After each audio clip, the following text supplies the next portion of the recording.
జవహర్ గారితో మాట్లాడదాం. జవహర్ గారు నమస్తే, బ్రేక్ఫాస్ట్ న్యూస్ కి స్వాగతం. సో నిన్నటి తీసుకుంటున్నటువంటి క్యాబినెట్ డెసిషన్స్ లో ప్రధానమైనది మళ్ళీ పాపులర్ బ్రాండ్లకి ఆహ్వానం.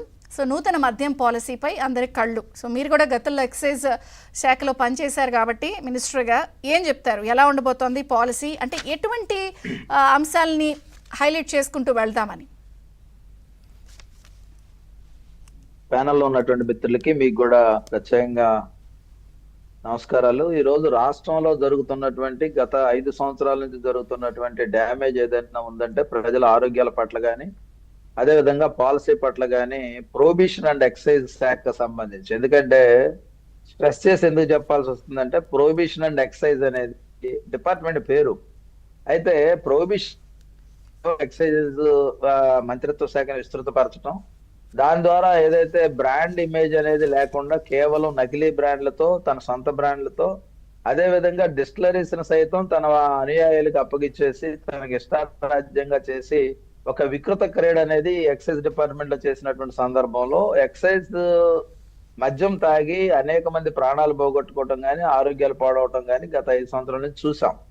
చూసిన తర్వాత గత ప్రభుత్వంలో చేసినటువంటి అకృత్యాలు కానీ పారదర్శకలేమి కానీ అన్నిటిని కూడా దృష్టిలో పెట్టుకొని గతంలో నేను ఎక్సైజ్ మంత్రిగా కానీ కొల్లు రవీంద్ర గారు ఎక్సైజ్ మంత్రిగా కానీ ఉన్న సమయంలో మేము పెట్టినటువంటి ప్రధానంగా నవోదయం కార్యక్రమం ఒకటి తీసుకొని సారారహిత జిల్లాలు సారారహిత గ్రామాలుగా 10 జిల్లాల వరకు చేసినటువంటి ఉమ్మడి జిల్లాలు చేసినటువంటి సందర్భం గతంలో ఉంది.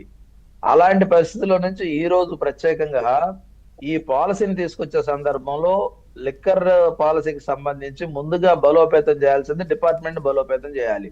ఎందుకంటే జగన్మోహన్ రెడ్డి తనకు అనుకూలంగా ఉండటం కోసం ఈ వ్యవస్థనంతా కూడా తన గుప్పెట్లో పెట్టుకోవడం కోసం ముందు ఏదైతే డిపార్ట్మెంట్ నిర్వీర్యం చేసినటువంటి పరిస్థితి మనం చూసాం. అదే విధంగా అంటే సెబ్ అని పెట్టేసి దానికి ఒక ప్రత్యేకంగా డివైడ్ చేసేసి డిపార్ట్మెంట్ లో పర్యవేక్షణ అధికారులు లేకుండా పర్యవేక్షణ చేసే విధంగా కూడా అతను సొంత పర్యవేక్షణ తప్ప పర్యవేక్షణ అధికారులు కూడా ఎక్కడా కూడా లేకుండా చేసి పూర్తిగా వ్యవస్థను నిర్వీర్యం చేసి ప్రొహిబిషన్ అనేది లేకుండా కేవలం ఎక్సైజ్ మీద ఆధారపడినటువంటి పరిస్థితులు జగన్మోహన్ రెడ్డి పాలనలో ఉన్నటువంటి పరిస్థితి.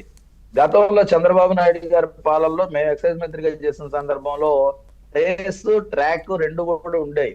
ఎక్కడి నుంచి బయలుదేరుతా ఉంది, ట్రాకింగ్ ఎక్కడ దొరుకుతా ఉంది, ఏ గోడౌన్ నుంచి లిఫ్ట్ చేసి ఏ ట్రేడర్కి వెళ్తా ఉంది అనే దాని మీద ఒక బాధ్యతాయుతమైన పారదర్శకతతో కూడినటువంటి వ్యవస్థను మా గతంలో ఏర్పాటు చేయటం, అంతేకాకుండా ప్రతి డిస్టిలరీ దగ్గర సిఐ స్థాయి అధికారిని పెట్టేసి ఎటువంటి జరగకుండా అక్రమాలు జరగకుండా పూర్తి పారదర్శకత గతంలో చేసినటువంటి పరిస్థితి గతంలో ఉంది. అయితే జగన్మోహన్ రెడ్డి అధికారంలోకి వచ్చిన తర్వాత ప్రధానంగా ఆయన డ్యామేజ్ చేసింది ఏంటంటే డిస్టిలరీస్ ని తన గుప్పెట్లో పెట్టుకోవటం, ఆ గుప్పెట్లో పెట్టుకున్న డిస్టిలరీస్ ద్వారా తన అనుయాయుల చేత మద్యం తయారు చేయించి ఆ మద్యాన్ని నాసిరకం మద్యాన్ని ప్రజల మీద రుద్దినటువంటి పరిస్థితి, అంతేకాకుండా వ్యవస్థని నిర్వీర్యం చేసినటువంటి పరిస్థితి.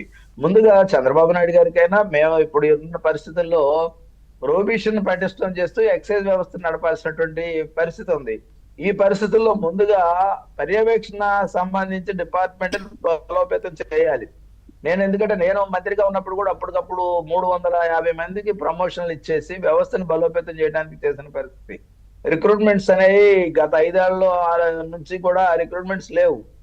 ఆ రిక్రూట్మెంట్స్ చేయటం, ప్రొహిబిషన్ అండ్ ఎక్సైజ్ శాఖను బలోపేతం చేయటం, వ్యవస్థను బలోపేతం చేయడానికి కావాల్సినటువంటి అంశాలను తీసుకొని పాత పద్ధతిలో 1-2 ఏమైనా చిన్న లోపాలు ఉంటే సరి చేసుకొని ఒక నూతన పాలసీని ఏర్పాటు చేయాలి. ఎందుకంటే ఈ ప్రభుత్వం వచ్చిన తర్వాత ప్రభుత్వమే మద్యం వ్యవస్థని కానీ మద్యం దుకాణాలను కానీ నడిపించడం, దానిలో పర్యవేక్షణ అధికారులు ఎవరు లేకుండా చేసుకోవటం, అసలు మనం డిజిటల్ కరెన్సీ అనేది లేకుండా పోయింది. గతంలో ఆ కరెన్సీకి బిల్లులు కూడా ఇచ్చినటువంటి పరిస్థితి కానీ సీసీ కెమెరాలు పెట్టిన పరిస్థితి కానీ ఆ రోజు ట్రేడర్స్ కూడా పెద్ద ఎత్తున ఇబ్బంది పడ్డారు. ఎందుకు వ్యవస్థని గాడిలో పెట్టడానికి కఠినమైన నిర్ణయాలు తీసుకొని ఆ కఠినమైన నిర్ణయాల ద్వారా వ్యవస్థకి ప్రతిష్టను తీసుకొచ్చినటువంటి పరిస్థితి గత ప్రభుత్వంలో ఉంటే వ్యవస్థను నిర్వీర్యం చేసేసి ఎటువంటి బాధ్యత లేకుండా. కానీ ఒక పాయింట్ జవహర్ గారు, మీరు వ్యవస్థ బలోపేతంతో